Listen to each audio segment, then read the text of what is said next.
আসসালামু আলাইকুম। সুপ্রিয় চাকরি প্রত্যাশী, ম্যাথ ক্র্যাকের পক্ষ থেকে আরও একটি গুরুত্বপূর্ণ ম্যাথ নিয়ে আজকে হাজির হলাম। সম্প্রতি বিদ্যুৎ বিভাগের অফিস সহায়ক লিখিত পরীক্ষায় এই গাণিতিক সমস্যাটি এসেছিল। তো আজকে আমরা প্রথমে জেনারেল অ্যাপ্রোচে সমাধান করব, এরপরে স্মার্ট অ্যাপ্রোচে সমাধান করার চেষ্টা করব। দেখি প্রথমে প্রশ্নে বলা হয়েছে যে x plus 4 into x plus 6 কে দুইটি বর্গের বিয়োগফল রূপে প্রকাশ করো। তো আমরা বর্গের একটি সূত্র জানি, সেটা হচ্ছে যে এ বি সমান যে A plus B by 2 power 2 minus A minus B by 2 power 2। এই সূত্রের মাধ্যমে আমরা বর্গের বিয়োগফলের রূপটা প্রকাশ করতে পারবো। তো প্রথমে আমরা এক্স প্লাস 6কে এ ধরে নিলাম এবং এক্স প্লাস 4কে আমরা বি ধরে নিলাম। এখন লক্ষ্য করি এ এবং বি এর মান আমরা জাস্ট সূত্রের ওই প্যাটার্নটাতে আমরা বসাই দেব। তাহলে লক্ষ্য করেন যে এ এর মান আমরা ধরেছি এক্স প্লাস 6, বসাই দিলাম। সূত্রের এখানে প্লাস ছিল, আমরা দেখতে পাচ্ছি এই যে এখানে সূত্রের কি ছিল, প্লাস ছিল, তাই আমরা এখানেও কি প্লাস দিলাম। এরপরে বি এর মান আমরা ধরেছিলাম এক্স প্লাস 4 ধরেছিলাম, আমরা এখানে এক্স প্লাস কি 4 মান বসাই দিলাম। এবার নিচে সূত্রের কি ছিল, 2 ছিল, তাই আমরা কি করলাম 2 বসাই দিলাম। হ্যাঁ, এরপরে লক্ষ্য করেন এই যে এখানে 2 আমরা কি করছি বসাই দিয়েছি।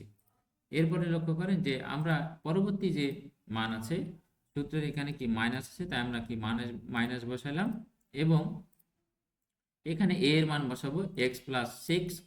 এখন সূত্রের মাইনাস আছে, এই যে দেখেন এখানে মাইনাস আছে, তাই আমরা এখানেও মাইনাস বসালাম।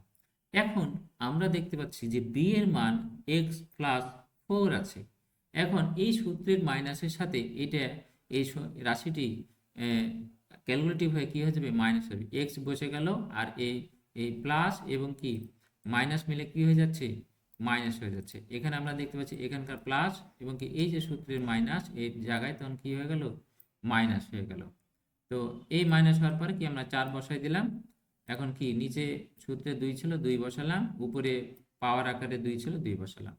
এখন এই লাইনটা আমরা ক্যালকুলেট করে দেখতে পাচ্ছি যে এখানে আমার একটা এক্স এবং এখানে আমার একটা এক্স, তাহলে আমরা যোগ করলে পাই 2x। এখানে আমার 6 এবং এখানে আমার 4, তাহলে এই 6 এবং 4 যোগ করলে আমরা পাচ্ছি 10।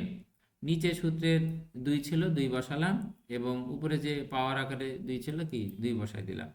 এখন লক্ষ্য করেন এখানে আমার এক্স এবং এখানে কি মাইনাস এক্স, তাহলে এই দুইটা আমরা কি বিয়োগ হয়ে গেল, কাটাকাটি হয়ে গেল। এখন দেখতে পাচ্ছি এখানে আমার আছে কি 6 এবং এখানে আছে আমার কি -4 আছে, তাহলে এই 6 থেকে 4 বাদ দিলে হচ্ছে 2, তাই এখানে 2 বসলো। নিচে সূত্রে 2 ছিল 2 বসে গেল, উপরে পাওয়ার আকারে 2 ছিল 2 বসে গেল। এখন লক্ষ্য করলে আমরা দেখতে পাচ্ছি যে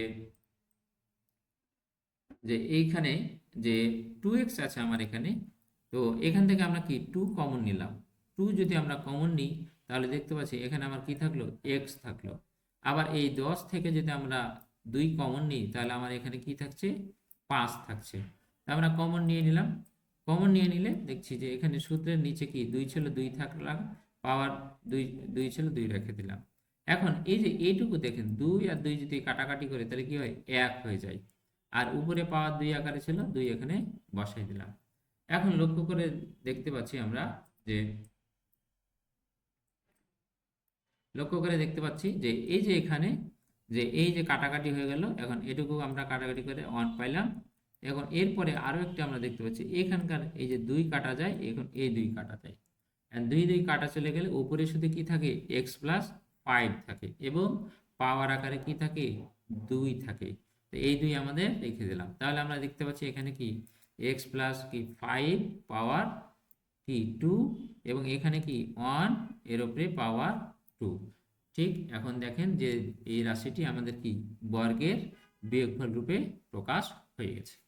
তো এইটা আমরা দেখতে পাচ্ছি যে আমরা এভাবে করে কি সমাধান করতে পারি এবং এছাড়া আমরা আরো একটি সমাধান করতে পারি, সেটা হচ্ছে লক্ষ্য করি যে এই এই গাণিতিক সমস্যাটিকে আমরা আরো একটা সলিউশনে আমরা দেখব। সেটা কিভাবে দেখি, যে কত দ্রুত চিন্তা করা যায়। লক্ষ্য করেন, এই যে দেখেন যে আমাদের একটা রাশি ছিল x+4, একটা ছিল x+6। এই দুইটা রাশি আমরা বিয়োগফলে আজকে প্রকাশ করব। দেখেন রাশি দুইটি যদি আমরা গুণ করি তাহলে কি পাবো, x এর সাথে x গুণ করলে x², এবং এই x এর সাথে এই 6 যদি আমরা গুণ করি তাহলে কত 6x, এবং আবার এই 4 এর সাথে x গুণ করলে কত 4x, এবং এই 4 এই 6 এর সাথে গুণ করলে 24। এখন এই যে গুণ হয়ে গেল, এখন এই গুণ থেকে আমরা দেখতে পাচ্ছি যে x² এখানে বসে গেল, এখানে 6টা এখানে 4টা, তাহলে আমার কত 10x, 24 এখানে বসে গেল। এখন এটাকে আমরা সূত্রের রূপে আর কি একটু প্রকাশ করব। এখন লক্ষ্য করেন যে x² আমরা a ধরে কি x এর উপরে পাওয়ার 2 দিতে পারি, এবং এখানে সূত্রের আমরা 2 নিয়ে আসলাম। এখন x যেহেতু এখানে ধরছি, তার মানে এটাকে আমরা a এর মান ধরতে পারি, যেরকম 2ab ধরি। এবং লক্ষ্য করেন যে উপরের লাইনে আমার 10x আছে, তাহলে 10x পরিপূর্ণ করতে আমার আর কত ঘাটতি, 5। তার মানে এইটা আমরা 5 দ্বারা আমি গুণ করলাম। তাহলে এখানে যদি আমি 5 ধরে নিই, তাহলে আমরা দেখতে পাচ্ছি যে আমরা b এর মানও কি হয়ে যাচ্ছে, 5 হয়ে যাচ্ছে। তাহলে এখন লক্ষ্য করেন যে উপরের লাইনে ছিল আমার 24, কিন্তু এখানে 5-এর উপরে যদি আমরা স্কোয়ার করি তাহলে হয়ে যাবে কত, 25 হয়ে যাবে। তাহলে আমরা এক বেশি লিখে ফেলেছি। তাই এক বেশি লিখে ফেলার জন্য আমরা কি এখানে এক মাইনাস করে দিলাম। এখন এই যে মাইনাস করে দিলাম, এখন লক্ষ্য করেন যে মাইনাস করে দেওয়ার পরে আমরা এই যে এতটুকু এইখান থেকে শুরু করে এই যে অংশটুকু, এটুকু আমরা সূত্রের একটা সংক্ষিপ্ত রূপে ফেলতে পারি। সেটা হচ্ছে কি x+5 রূপে আমরা লিখতে পারি। এখন আমরা জানি যে 1 এর উপরে স্কোয়ার করলেও যা, 1 এর উপরে কিউব করলেও তা, অর্থাৎ 1 এর উপরে যে কোনো পাওয়ার করলে 1ই হবে। তাহলে আমরা এই 1 এর উপরেও স্কোয়ার করলাম। তাহলে এখন দেখতে পাচ্ছি যে এখানে কি স্কোয়ার করার ফলে যে আমার এখানে 1 এর উপরে স্কোয়ার করতে এটাও একটা কি হয়েছে, বর্গীয় রূপ হয়ে গেছে।